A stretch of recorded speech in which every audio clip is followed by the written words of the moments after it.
morning and a very warm welcome. You are watching Janata Television and this is the English Bulletin with me, Sushant.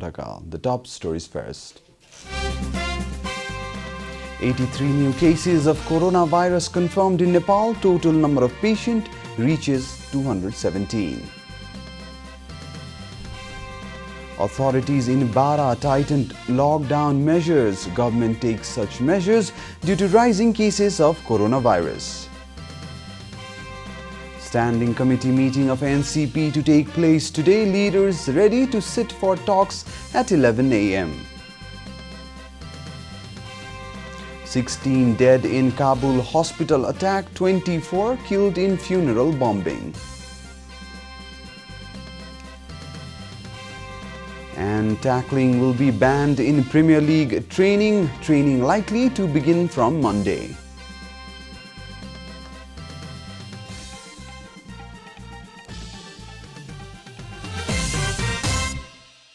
And now the news in detail. Government authorities confirmed 83 new cases of coronavirus yesterday. With this, the total number of cases has reached 217 in the country. Organizing a press conference yesterday, the Health Ministry confirmed 57 new cases following lab tests in the capital. The ministry later issued a late-night statement adding 26 more cases. It is the highest confirmed cases in a single day ever since the first case was reported in the capital in January. Among the new cases, 57 were confirmed in Parsa, 9 in Rupandehi, 8 in Kapilvastu, 2 in Mahotari, 2 in Dhanusha, 2 in Bhaktapur, 1 each in Sarlai, Kathmandu and Bara. The ministry informed that the authorities are preparing to isolate the infected persons. The health condition of all the patients is said to be normal. The Ministry of Health and Population informed that they have so far tested 18,964 samples through PCR method and 59,627 through RDT method. The first case of COVID-19 was reported on January 23rd on a Nepali student who returned from China's Wuhan, where the disease is believed to have originated. Till date, 33 people have recovered from coronavirus in Nepal. Kathmandu experienced an earthquake late last night. The earthquake, measuring 5.3 on the Richter scale, struck late last night at 11:54 p.m. with its epicenter at Jugu of Dolakha district. According to the chief of National Seismological Center, Lok Vijay Adhikari, the center confirmed that yesterday's quake was an aftershock of the devastating earthquake of 2015. The tremor was felt in Dolakha, Sindhupalchok, Sinduli, Udaipur, Thankuta, Ramechhap, Kabre, Kathmandu, Okhaldunga and other neighboring regions. The area police office from Dolakha has said there are no updates about the damage caused by the earthquake. The District Administration Office Bara has adopted strict measures to impose the lockdown after rise in coronavirus cases in mid-Tarai region including Bara and Parsa. A meeting of the Crisis Management Center decided to step up measures to contain and control the pandemic. The decision has put to halt all activities other than essential services like healthcare, electricity, drinking water, banking, food supply, dairy, gas, oil, vegetables, medicines and ambulance service. All vehicle permits and e-passes issued by the District Administration Office have been rendered invalid from today onwards. All movements to and from Indian border region has been prohibited, while all local residents have been urged to stay inside their homes unless urgent. Meanwhile, similar prohibition was also imposed in Parsa district. This is Janata Bulletin. We'll be right back after a short break.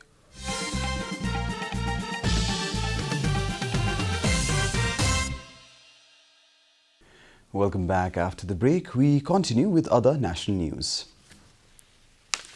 The Standing Committee meeting of the ruling Nepal Communist Party is scheduled to take place today. Leaders have agreed to hold the meeting at the party headquarters Thumbarahi at 11 a.m. today. According to NCP Standing Committee member Top Bahadur Raimaji. The meeting that was earlier halted due to the internal conflict within the party is starting from today. The meeting will reportedly focus on issues such as border dispute, annual budget and government's plans and policies rather than the current disputes in the party.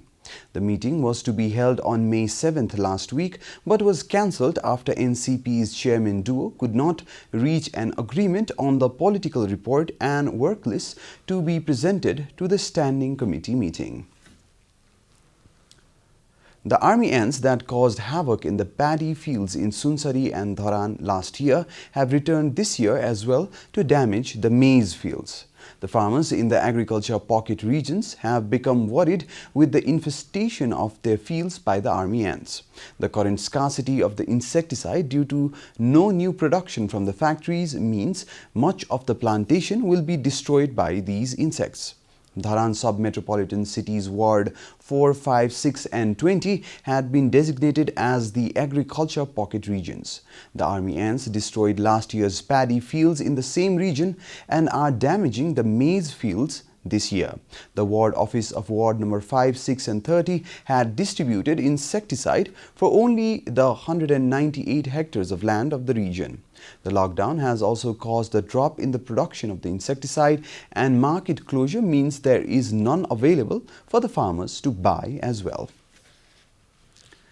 A nurse and a few journalists have tested positive for coronavirus in Nepal for the first time. A nurse working in Taurihawa Hospital of Kapilvastu district has tested positive for coronavirus. Out of the 8 persons who tested positive for the disease in the district, 1 happens to be a nurse. A total of 39 persons have been infected in Kapilvastu. Among them, a few are journalists.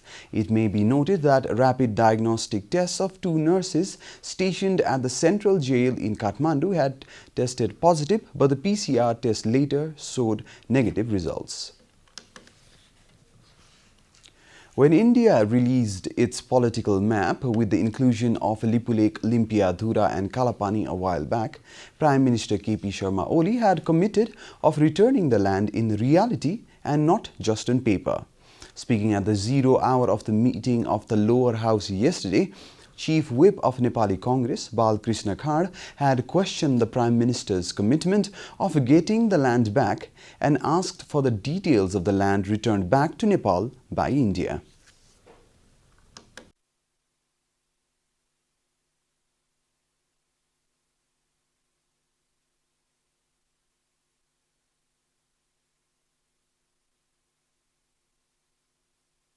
नेपालका सबै राजनीतिक दलहरूले त्यो नक्सालाई सच्याउन, नेपाली भूमिलाई फिर्ता ल्याउन र नेपालले आफ्नो नक्सा जारी गर्नका लागि एउटा सहमति जस्तो बनेको थियो र हाम्रो संसदीय समितिले पनि त्यो निर्देश गरेको छ सरकारलाई।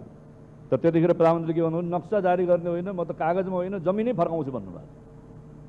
तर आज त्यो नक्सा कता गयो, जमिन कता गयो, त्यो जमिनमा त उल्टै चाहिँ झन् बाटो बनाइदिएको छ, उद्घाटन गरिएको छ। Similarly, Chief Whip of ruling Nepal Communist Party, Dev Gurung, has also criticized the government of India for encroaching the Nepali territory and has urged the government of Nepal to immediately initiate diplomatic approaches to solve this issue. He also urged that the issues should be taken to the international court if India does not respond to Nepal's initiations. अगाडि चाहिँ कालापानीमा सेना तैनात गरेको छ भारतीय शासकहरूले। त्यसकारणले कालापानी, दिपुलेख, लिम्पियाधुरा लगायतका ठाउँमा भारतले जुन अतिक्रमण गरेको छ त्यसको घोर भर्त्सना र विरोध गर्न चाहन्छु र नेपाल सरकारको तर्फबाट त्यो जमिन फिर्ताको लागि अविलम्ब कूटनीतिक पहल गर्न आग्रह गर्न चाहन्छु। Protesters have been in full force all across the country after India inaugurated a roadway to Mansarovar of Tibet through Nepal's territory. And now the news from the economic front.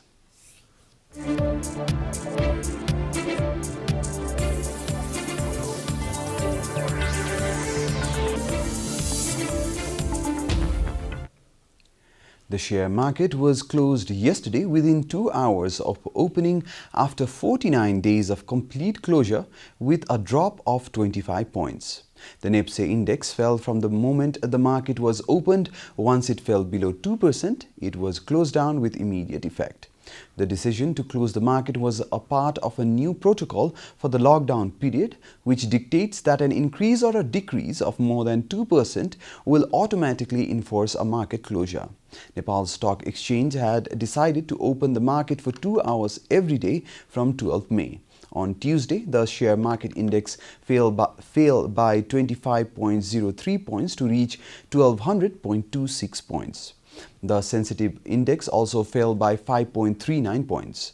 All NEPSE indices fell during the opening day. Yesterday, 106,312 units of share transaction took place for 87 companies, which resulted in the total transaction of 104,372,000 rupees. Time for a short break here at Janata Bulletin. Stay tuned for international news.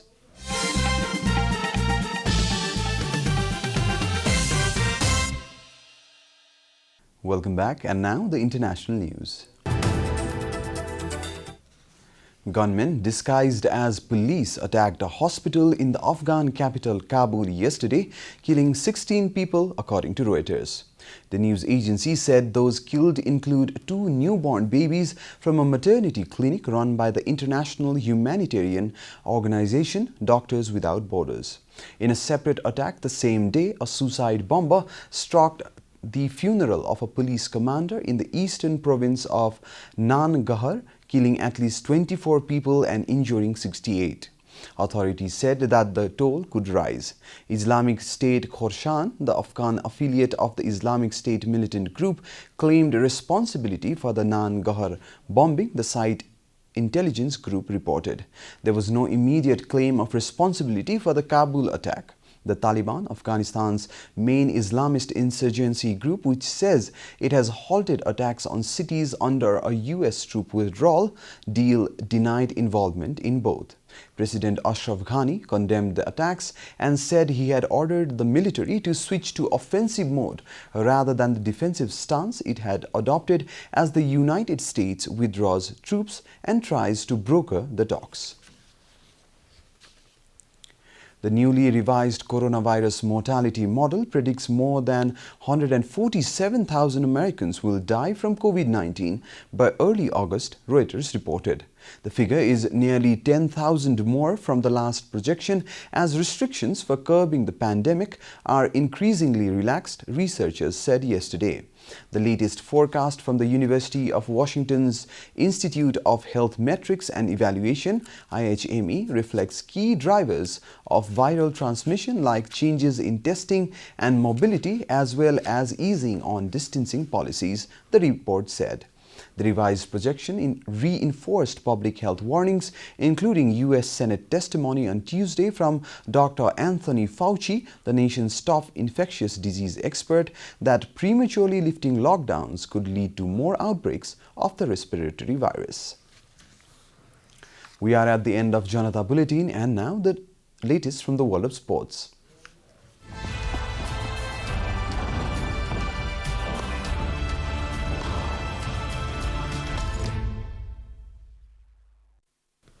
Tackling will be banned, pitches disinfected and players restricted to groups of 5 when the Premier League starts the first phase of team training. Official protocols sent to players and managers on Tuesday reveals that social distancing must be strictly observed, reported BBC. Corner flags, balls, cones, goalposts and even playing surfaces will be disinfected after each session. League bosses hope training can begin on Monday but will be restricted to 75 minutes. Ongoing surveillance measures include twice-weekly testing and a dealing pre-training questionnaire and temperature check. Under a section titled Health Screening, players are also told a central register of COVID-19 test results, subject to their consent and Professional Footballers Association agreement, will need to be maintained, BBC reported. Under further stringent rules, players are told they cannot share transport with anyone to and from the training ground, and vehicle interiors should be cleaned regularly. However, government approval will need to be granted before teams can continue to the next stage of training, when contact would be permitted. We are at the end of Janata Bulletin, and the headlines once again. 83 new cases of coronavirus confirmed in Nepal. Total number of patients reaches 217. Authorities in Bara tighten lockdown measures. Government takes such measures due to rising cases of coronavirus. Standing committee meeting of NCP to take place today. Leaders ready to sit for talks at 11 a.m. 16 dead in Kabul hospital attack. 24 killed in funeral bombing. And tackling will be banned in Premier League trainings. The training likely to begin from Monday.